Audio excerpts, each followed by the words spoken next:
on KKFI Kansas City Community Radio. Today there is no sign of zombie cow apocalypses in your area. Moo! The views and opinions of this program are those of its host and guests and do not necessarily reflect the views and opinions of 90.1 FM, KKFI, Mid-Coast Radio Project, or its staff and volunteers.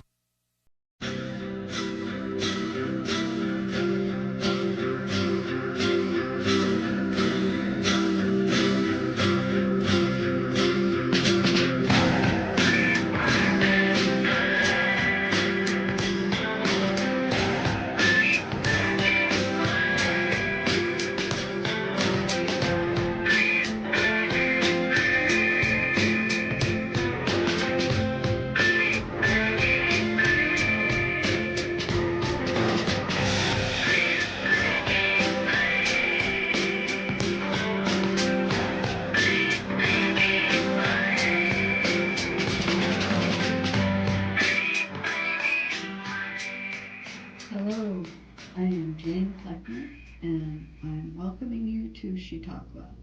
Today my co-host is Shari Frazier, and our board engineer is Ben Hume, and we are here to bring you She Talk Wha. And in a minute I will introduce our special guests.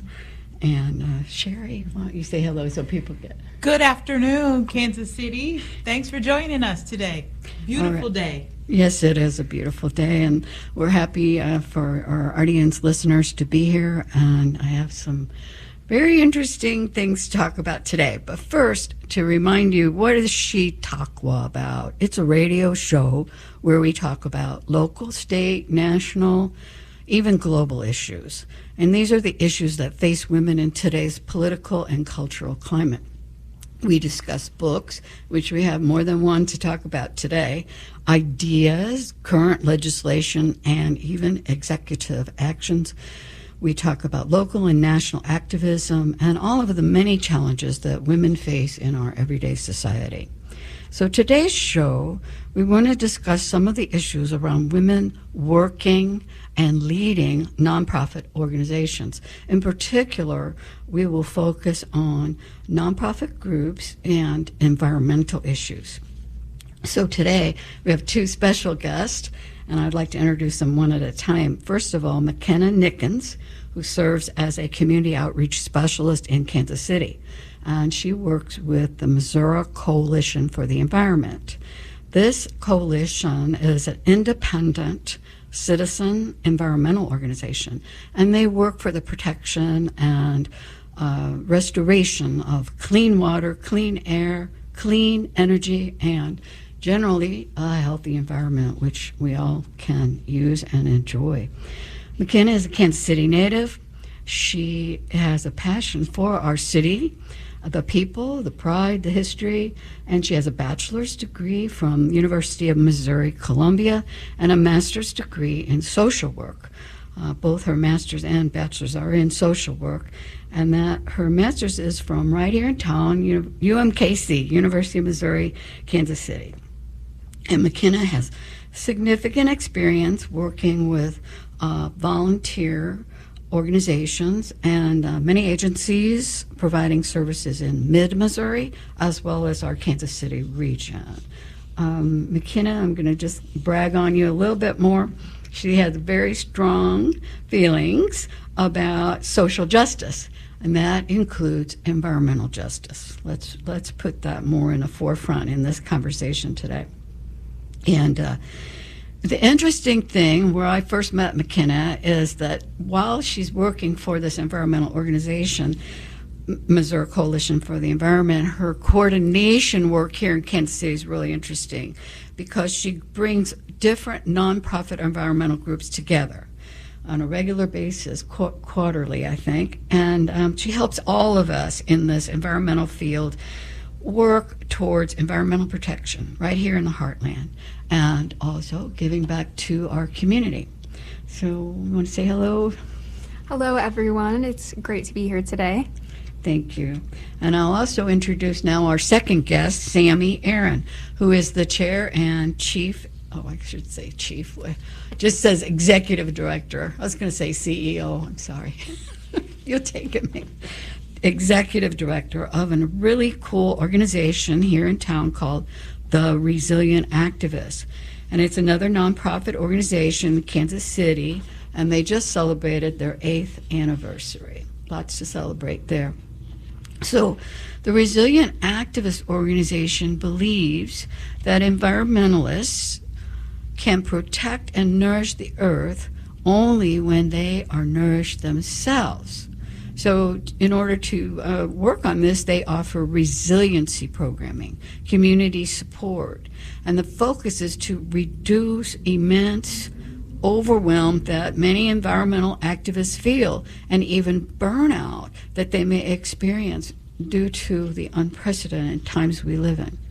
So I'll add that Sami is the founder of the Resilient Activists, and if you go on their website, you'll see that they have a very strong intention here.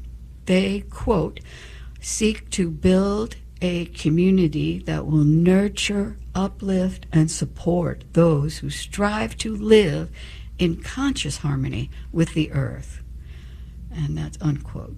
And another quote that I thought was absolutely beautiful on the website that I think encapsulates the mission of this organization is from Thich Nhat Hanh, one of our famous Buddhist monk leaders in the world, although he did pass a few years ago.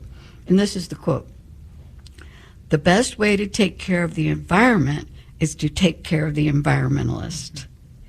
Thich Nhat Hanh from his book, The Sun, My Heart. So welcome, Sami. Would you say hello to our audience? Sure. Thank you, Jane. So it's delightful to be here with someone like you. I've called you a groupie, a Resilient Activist groupie, because you come to so many of our events. And I enjoy them all. Many of those events are outdoors, so any excuse to get outside for me. So I don't know if you want to do any more little... Did I miss anything in the introduction, Makenna? No, I think you did a wonderful job encapsulating my history and the work that we do at MCE.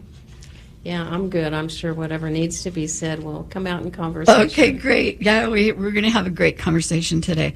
So, but as it is our tradition, and Shari's nodding her head saying, yes, this is our tradition, it's part of a long line of She Talk Wha traditions that to educate and share current events with the public, we here will share a book review with our listeners. And today we are reviewing a book called Active Hope, How to Face the Mess We're In Without Going Crazy, by the late Joanna Macy and her co-author, Chris Johnstone.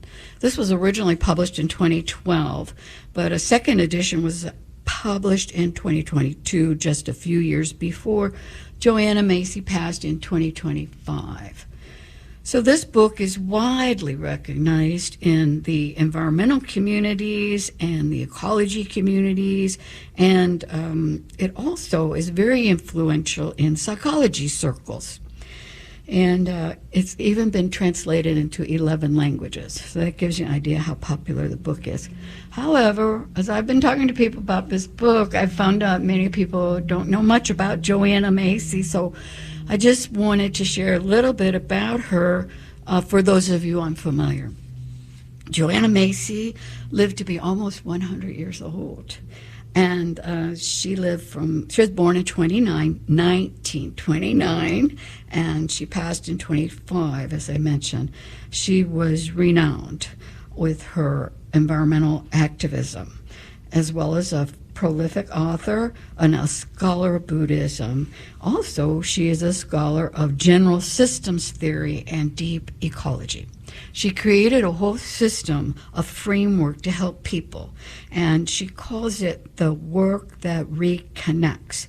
And this is to help people transform their eco-anxiety and despair, which I think we're going to talk a little bit more about that, how to transform it, what is eco-anxiety, and how to transform that into constructive action for the planet.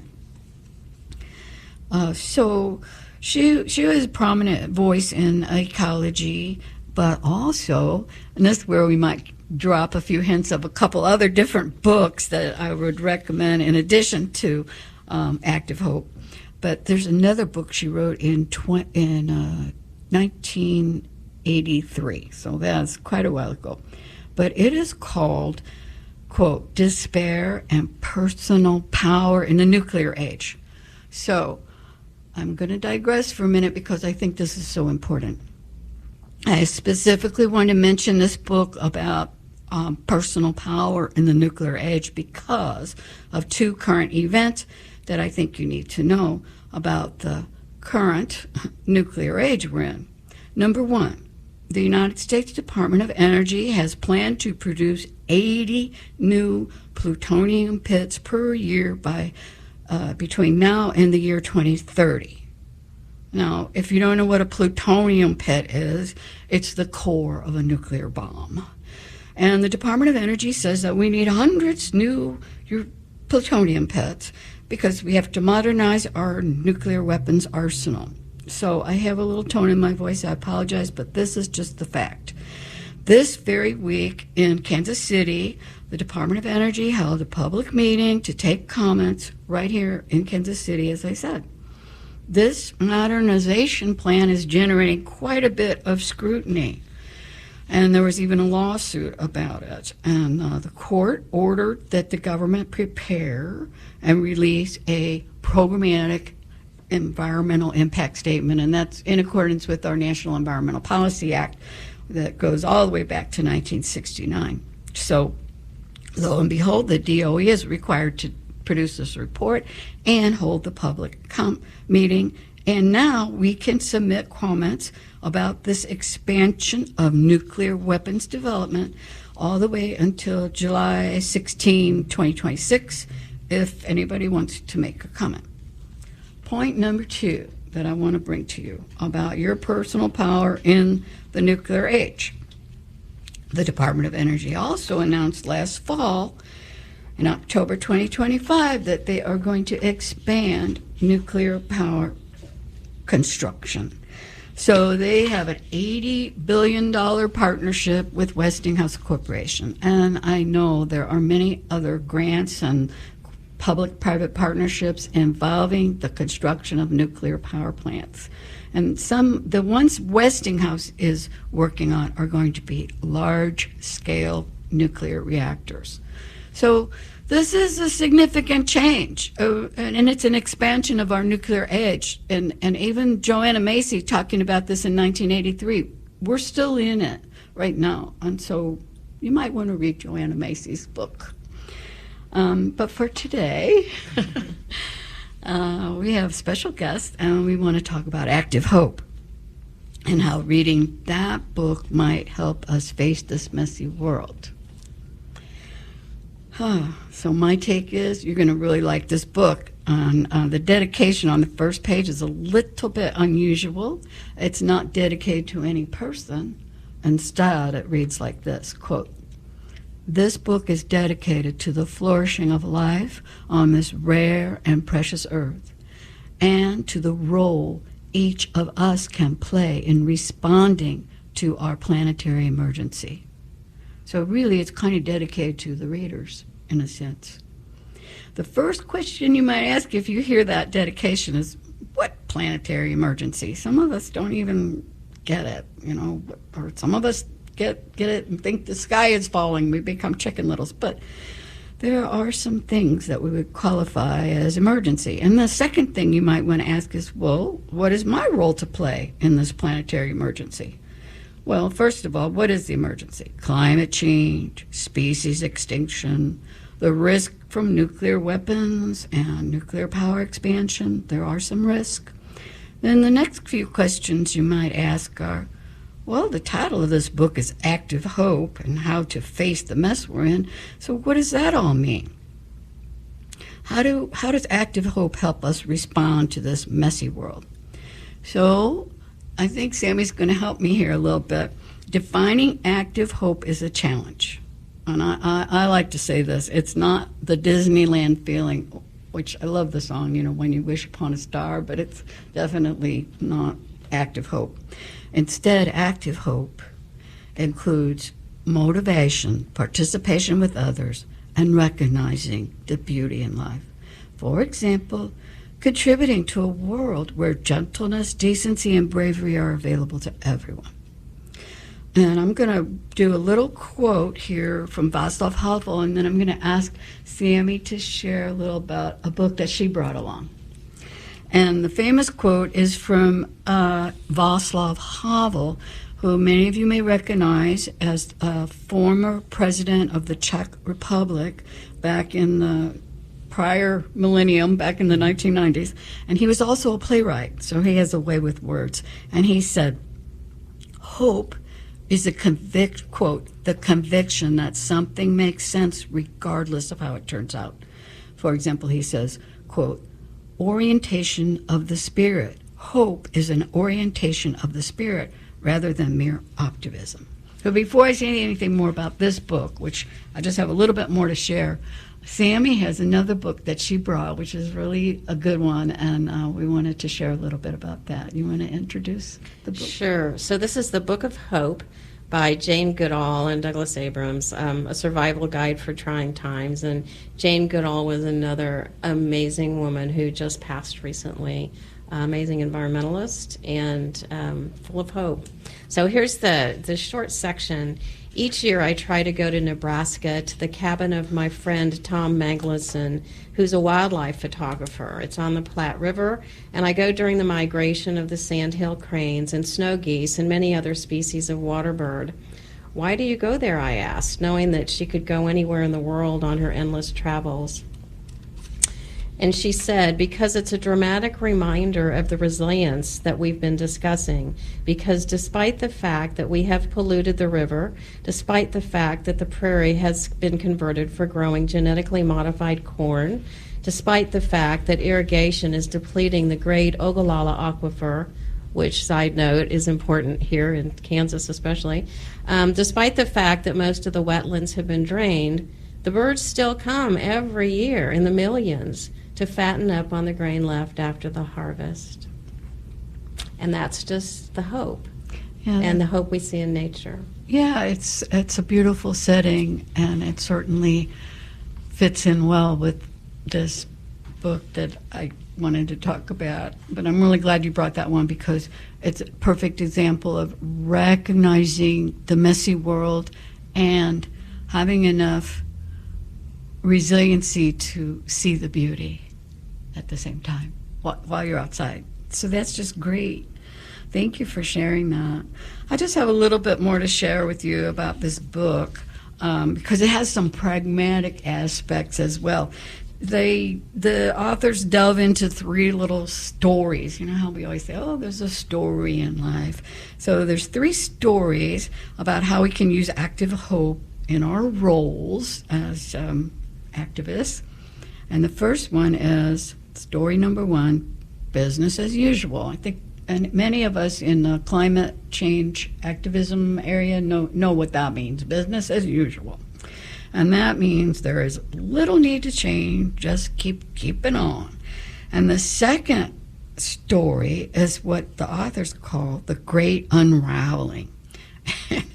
No surprise here, that great unraveling is the disastrous effects that happen because of business as usual.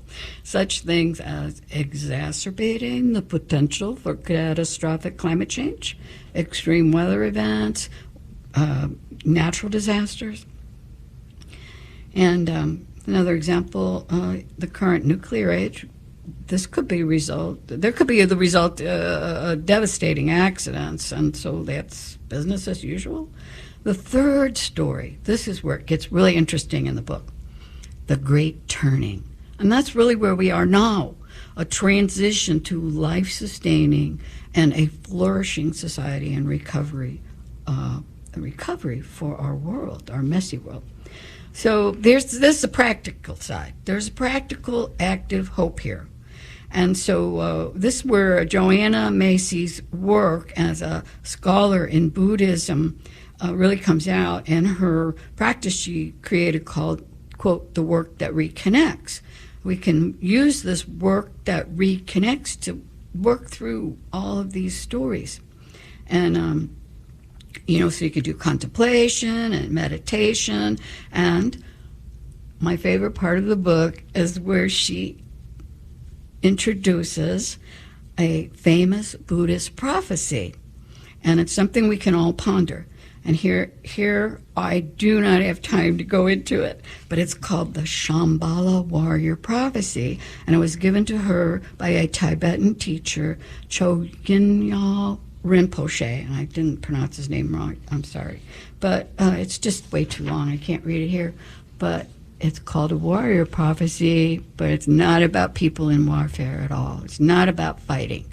It's about someone who takes a stand for a cause that they have in their own heart. And the weapons that they use, there's only two: compassion and insight. And so if you get this book, which I encourage, if you ever have a chance to read it, you would like this pragmatic approach. What compassion? What insight? And you read this prophecy, and the next thing you might be asking yourself is, what have I been seeing with my eyes and feeling in my bones? What have I been knowing deep inside myself? And realize that deep inside myself, I know where I belong and what I have to do.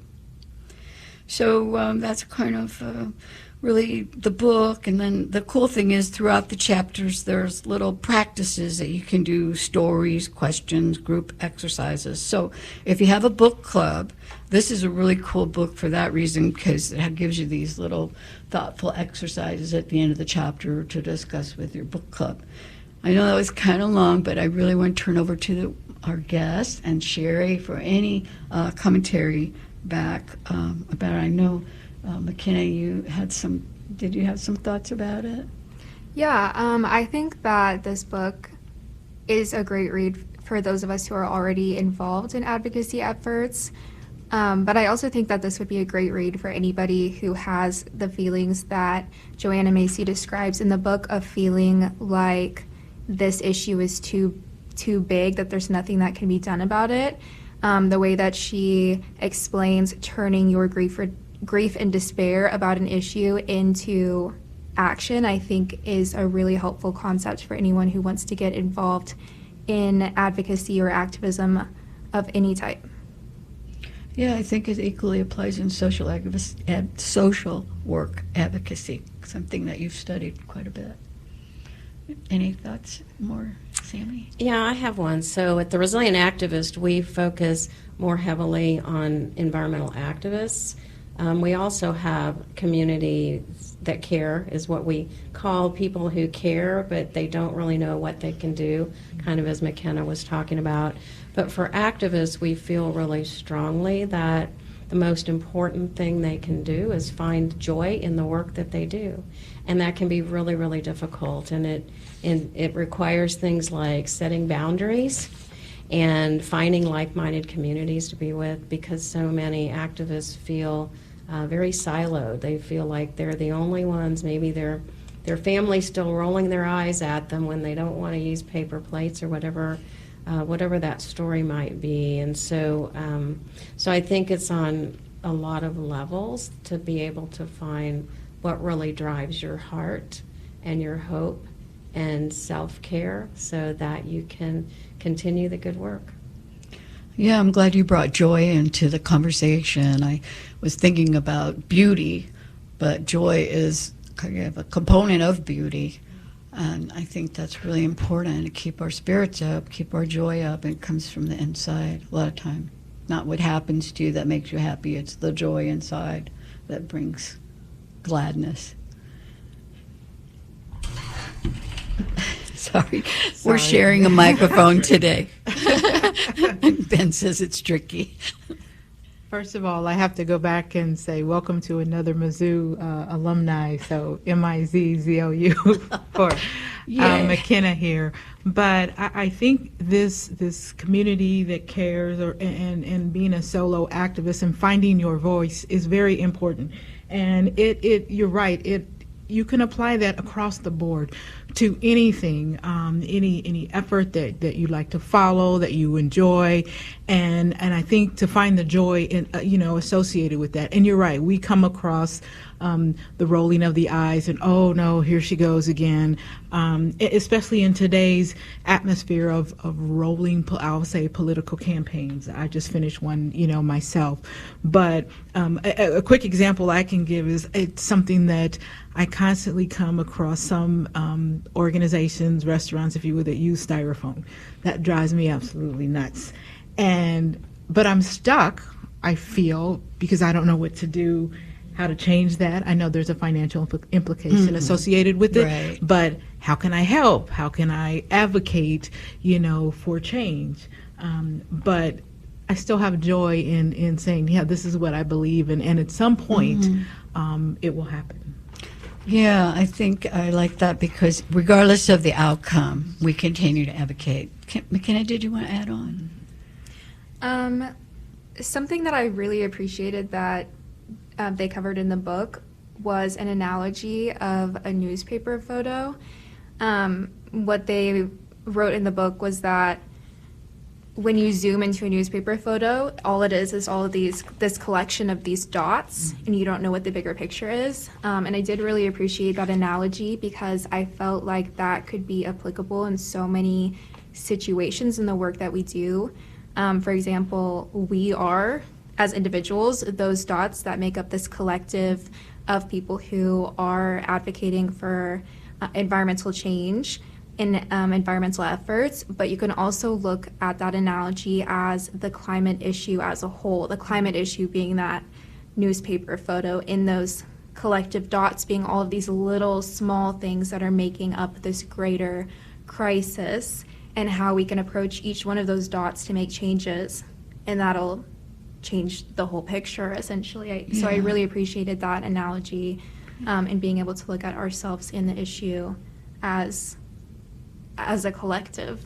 Yeah, I totally support that. I thank you for bringing that up because it works both ways. If the polluter just pollutes a little bit in one little corner, it doesn't seem like, that's one little dot. But in aggregate, then you may lose a river. And I think the same thing is true about the actions that we take. So when we first started the Resilient Activist, we had tabletop cards with a picture of a styrofoam carryout container with a circle and an X on it and straws. And we had to take into a restaurant and just leave it on the table, let the server know we didn't want straws. And inside were things that the restaurant owner or manager could do to live a greener life. And in the beginning, some of us, I'm pointing to myself, I was just pissed all the time. I was just angry all the time.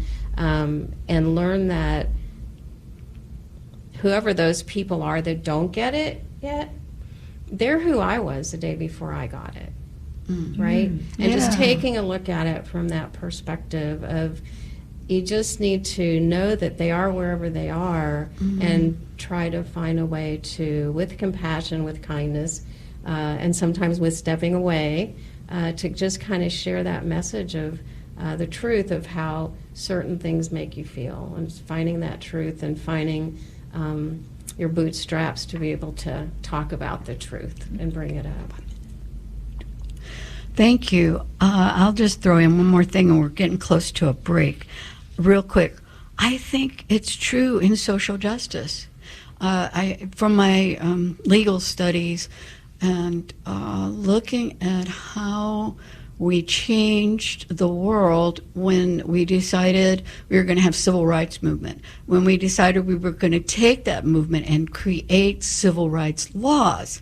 And then all of a sudden, somebody in some little town somewhere said, well, I won't take any blacks in my hotel. Could finally get the idea that that's one little dot. And where is that black customer going to go if the next little hotel year says, I don't take blacks? And it becomes the aggregation policy, and it goes into the social justice.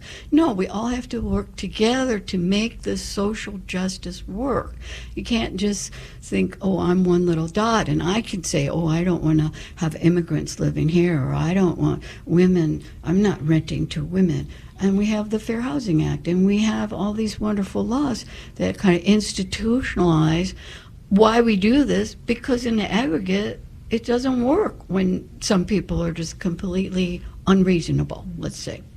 Polluters, people who don't recognize the justice of what they're doing. And I know we got about a half of a minute if anybody wants to comment on that. I like what you said about I was that person the day before I wasn't. That's incredible. And you're right. We are that person until we're not. It takes all of us to make a change, but we just do it one person at a time. We just, or one corporation at a time, or one law at a time. So I know we have to take a break, and it is time. So we'll be back in a short minute. Tune in every third Thursday of the month at 7 p.m. for the People Power Hour, brought to you by KC Tenants. Every episode will address different aspects of the tenant struggle and America's problematic history with housing by providing in-depth historical analysis, testimonials, and stories from leaders who organize in their communities and who envision a better world where housing is treated as a human right. So please tune in every third Thursday of the month at 7 p.m. for the People Power Hour, brought to you by KC Tenants. Have any old cars, boats, trucks, or motorcycles taking up space? Why not support KKFI with a tax-deductible donation? KKFI partners with Vehicles for Charity to turn your old car into funding for your favorite program. Call 816-931-3122 and ask about how you can make this donation.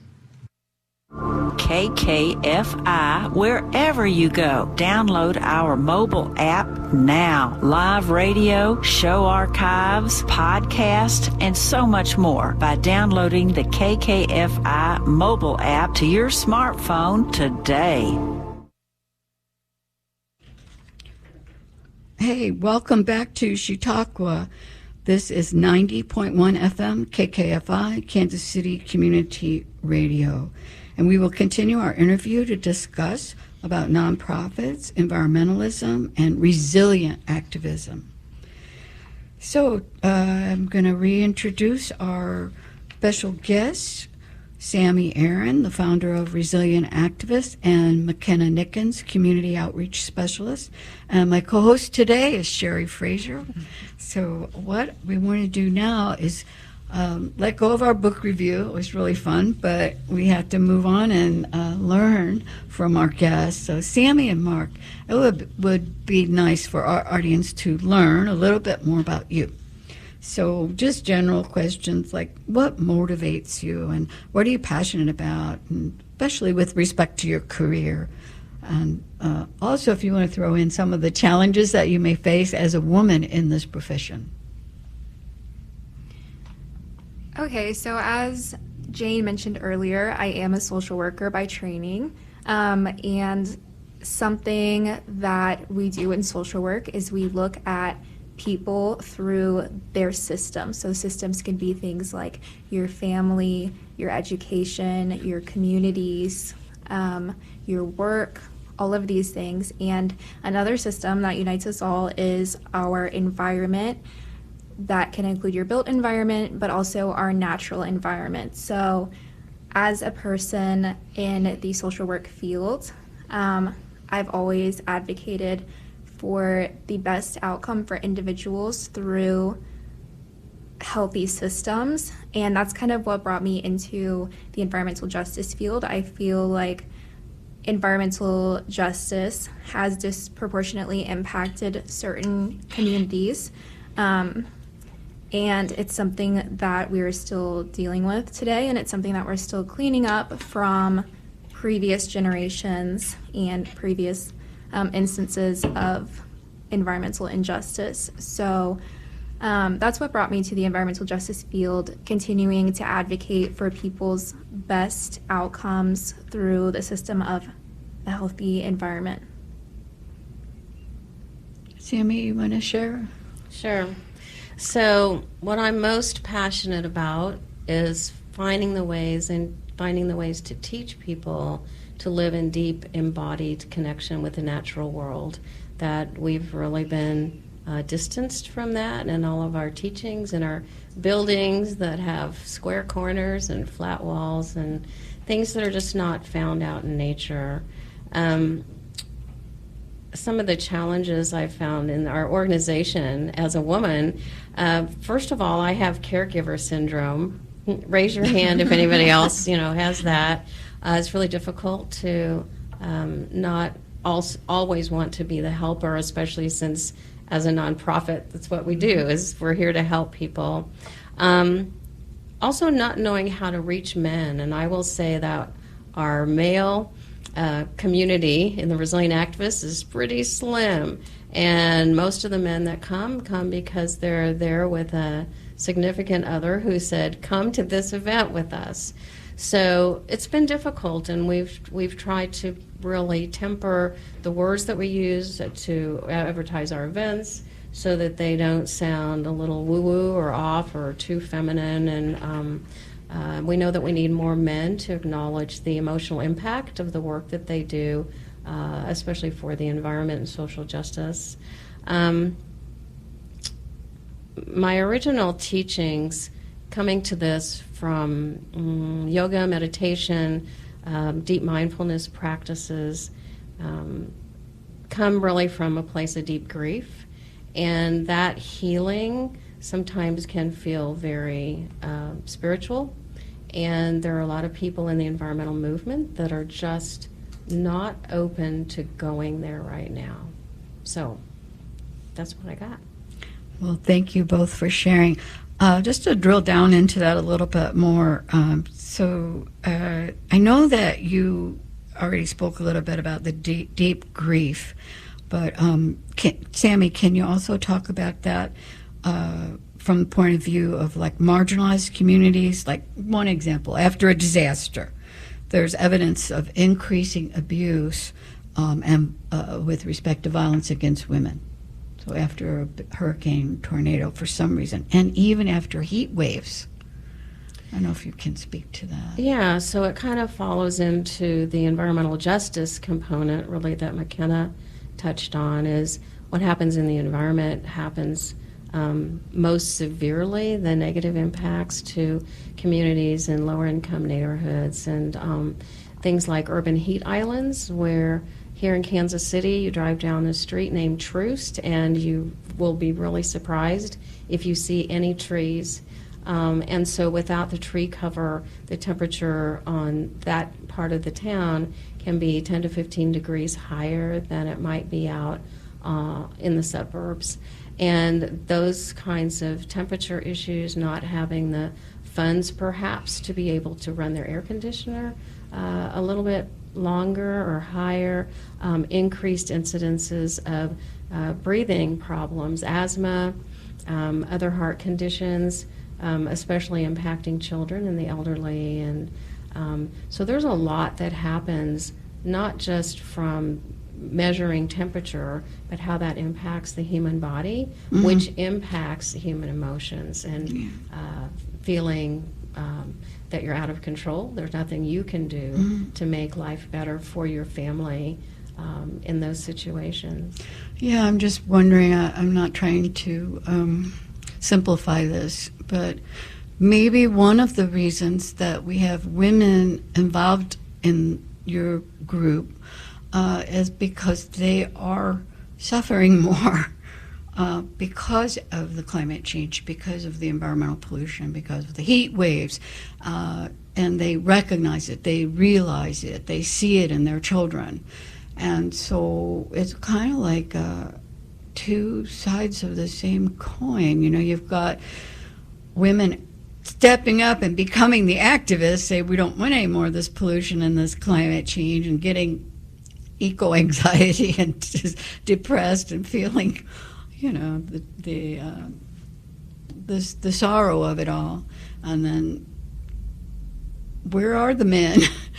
You know, now it's true that in heat waves that a lot of outdoor workers are men, and they are going to suffer quite a bit. And what the solutions are, give them more breaks, give them more waters. And some politicians don't even want to do that. But it's just interesting that it's kind of like two sides of the same coin here. I'd like to kind of explore the issue of deep grief a little bit more, and that is, in my mind, I'm thinking about grieving. We typically think about grieving the loss of a loved one, but I'm thinking grieving the loss of our health, of not being able to do the things that you used to do, not being able to do the things actively, that your friends are doing, that your colleagues, your coworkers and whatnot, and how we share that information, with our community, whether it's our neighborhood, our family, and that sort of thing, and then you kind of bring it back to caregivers. How do we move, forward? What's the plan to move forward? Because, we talk about women, and men. We also need to kind of look at, and I'm going to say, I don't know what generation we're on, or are we on G or X or Z, but to move it forward for the next generation, whatever that is, so that we recognize it. And how do we, as health practitioners, start to develop policies around that? Yeah. Like planting more trees. Absolutely. Just a simple one. Absolutely. And the first argument is going to be, well, no one has any money for that, any funds or financing, but why not? Let's incorporate it into, some of our budgets, to be honest, because I think the long-term benefits outweigh the short-term. And I know Makenna wants to say something, but my little comment real quick is, we had to connect with the natural world, but many of us don't have the time or energy or money to get out and go to Colorado and hang out in the mountains when we live in Kansas City. So having trees, having city parks, bringing nature into the city is so beneficial in the built environment. We can do that. Just to build on the concept of that deep grief, it is like the grieving of our health. I think for a lot of people, especially in Gen Z and Gen Alpha, it's the grieving of our... Thank you, Makenna. We don't even know the name. Yes, I'm one of them, so I've got to know. But it's also the grieving of the futures that we thought that we would have. Yes. And the idea of what our future families would look like and our future communities would look like is very uncertain right now. And for natural disasters and unnatural disasters that we've had here in Missouri, for example, I believe last year, maybe it was 2024, there was a battery plant fire, and those types of things also impact women disproportionately due to caregiving activities, having to relocate not only yourself but your children, and the undue burden that places on women as opposed to oftentimes men, even men who also do have children. That responsibility oftentimes does fall on women. Yeah. Thanks, Makenna. Yeah, following up on the grief. So when you talk about grief of, let's say, losing a place in nature that you love, and there's a whole new lexicon in the mental health community that came out after Hurricane Katrina, when people were returning back to their homes and they'd lost everything in nature that was their solace and their go-to. And so the word for that is solastalgia, was one of the new words, is loss of some place that you loved. And it follows through. There's now a Climate Psychiatry Alliance, a Climate Psychology Alliance, in addition to the Resilient Activists and some other organizations. Climate Mental Health Network is one that's working really closely with Gen Zs. And to find that grief and using mental health tools and resilience practices, how you can move past that. So one consideration is young people wondering whether they will have children, and a whole new arm of mental health support is focusing on that. There's an author and a psychiatrist, Britt Ray, W-R-A-Y, who has a book out, Generation Dread, Finding Purpose in an Age of Climate Crisis. And that her whole perspective when she wrote that was whether or not we're going to have kids, and how we deal with that grief. Either way, choosing not to have children or choosing to have them and worrying about what their lives might be like. Yeah, just to remind people of our book review, I think it's beautiful that in the third story of this book, they call it The Great Turning, a transition to life-sustaining, flourishing society and recovery of our world. We do need to talk about this deep grief, and I think Makenna wants to add even another 2 cents on this. You're a young woman, and this fertility issue is important to younger women. I'm a grandma. But I don't have any grandkids. I still call myself a grandma. But I think it's really important that we face the mess we're in and also keep the story, create the story. That it is a beautiful, flourishing, joyful world. And one other question I'm going to ask you, but I'll hold it until I know Makenna's got a comment for us. I think I can tell. Did you? No? Are you sure? Okay, then let's move to the more positive question. We've got a lot of young people. I mean, I don't have any grandkids, but my children are young and they have friends, young, 20-something, 30-somethings. Makenna, you're out there working with other nonprofits, a lot of young people. How do we encourage young girls, especially since this is a women's show, to get involved in nonprofits, to get involved in social work and environmentalism? And what's this transformation that we got to bring them through the grief to transform? You got any ideas? For me, when I first became interested in environmental justice was in elementary school. So Yay. Those conversations do make a huge impact on young people. And I think a big part of that is encouraging them that even though this is not a problem that you've created, that it is something that you can participate in moving forward with making change and being proud of that change. And so I think it's getting people involved where they're able to be involved. So for our very young people, that might just be the very small things like recycling, when you have something that you can recycle and knowing what's recyclable, and not throwing your trash out on the street. And for our older young people, that might be, if you're able to vote, even if it seems like something that you don't care about or it's not your issue yet, to let your voice be heard, because that makes a huge impact. So getting people involved where they can and making sure that they know to be proud of their involvement. Mm-hmm. Does anybody want to chime in on what fields of practice? I have my own theory. Like, if you want to encourage young people about a certain, here, try this job or this career. Sami says she's got a comment, and I think Shari does too. Do you want to go first? I am biased.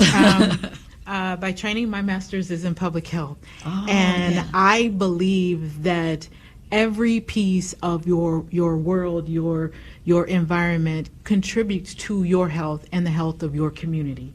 So to the extent, in every program, I believe out there are tracks for environmental health. And just please understand that environmental health is physical, but it circles completely, 360 degrees back around to your spiritual health, your physical health as well, and your mental health. So I'm biased in that. All right, so I'll expand on that. Here's what my meditation teacher told me when I asked, when should I meditate and how should I meditate, etc. And his answer was, you should meditate whenever you will, wherever you will, for as long as you're going to do it for. And so nice. that's my philosophy with education. So many people feel like they need to go into a sustainability degree of some sort. And while that's amazing, what I would really love to see is people go into whatever field their heart just loves. Go into what you love. Let sustainability be your minor, and take that information, what you know, what you learn, into whatever field you go into. And that's how the turning point's going to happen. The tipping point's going to happen from the inside. out. Thank you. That was beautiful. It reminds me when I was having my career in environmental law, and I have this engineering degree, and I'm all into STEM and law and all this pragmatic. And then young people would say, how do I get to, do I have to be STEM? Do I have to do law? I'm like, no, you can study foreign language. It doesn't matter. Just because the environment and sustainability is this huge umbrella that everything fits under. And the more, you want to be entrepreneurial, start a small business, think about how does that fit in sustainability? You want to make hats? Anyway. Yeah, I think there's so much we can do, and I know that we're getting a little short on time. We still have a few minutes. You got 10 minutes. You're good. Okay, thank you, Ben. He's our timekeeper. So here's a kind of broader question. Shari, I'm dying to ask you a question about policy, but maybe if we have time, I'll get to it. So think about that. But a broader question on this spiritual healing that we need to do. Kind of comes out of our book, but what does it mean to be transformative or go through a transformation? Even at my age or Makenna's age, even the elementary kids, what does that mean? And I'm thinking of it kind of in the Buddhist thought of a path of right action, a path of right relationships, not only with our human, but also our non-human. The follow-up question I'll hold, but, start there. I would say, for me, transformation came through deep meditation practice over a lot of years, a lot of time spent in nature, in meditation, and recognizing there were certain truths that my heart was carrying that I was maybe not sharing out into the world.